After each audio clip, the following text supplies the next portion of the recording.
Кыргызстандагы сөз эркиндигине жаңы толуктоолорду киргизүүнүн негизги максаты маалыматтык суверенитетти камсыз кылып, медиа секторду өнүктүрүү менен маалымат тармагын колдоо болуп эсептелет. Концепция мүндөсүнө жетсе, массалык маалымат каражаттарынын басмырланып, журналисттердин укугунун тебеленишине бөгөт коюлат. Ошол эле учурда маалымат алуу укугу кеңейет.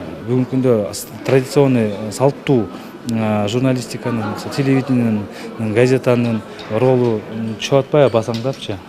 Социальный медиа, социальный сетилер өзүнүн күчүндө күч алып атканына байланыштуу ошолордун баарын камтып кетүү максатында бирөтө. Анан мага чейин дагы бир нече жолу мыйзам долбоорлор кабыл алган аракеттер болгон да, мыйзамдарды кабыл алып. Ошол ар таржы болбош үчүн бир биздиктүү маалыматтык концепциянын алкагында иш алып барыш үчүн ушул концепция кабыл алынат. Маалымат саясатындагы мыйзам долбооруна өзгөртүүлөрдү киргизип иштеп чыккан серепчилер улуттук форумда негизги жоолорду талкуулашты. Медиа серепчилердин айтымында кыргыз журналистикасын окутуп үйрөтүүдө дагы жаңы системаларды киргизип, келечек медиа өкүлдөрүнө квалификациялуу билим берүү башкы талап. Баягы журналисттердин деңгээли мына бүгүнкү 21-кылымдагы талаптарга кичине жооп бербей калып атат да. Ошон үчүн мен айтар элем, биринчи кезекте ушу концепцияда айтылгандай, ошол журналисттерди окутуунун программасын өзгөртүш керек.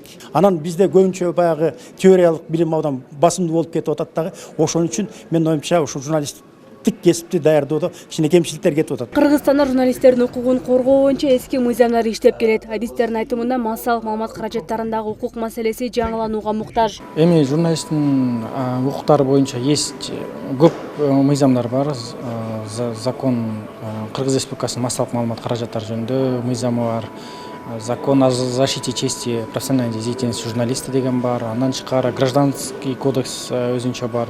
То есть журналист эми ал как жаран катары дагы, жаран укугу корголуу катары дагы жарандык кодексте да каралган да. То есть журналист как немеде жаранда. То есть ошондой эле жаран катары дагы укуктар колголот.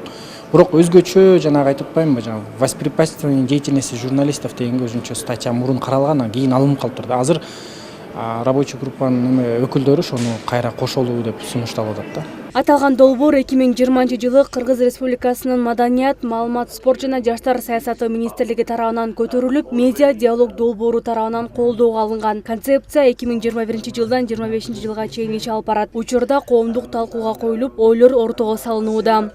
Улзат Байырбекова, Келдибек Уланбеков, СТВ.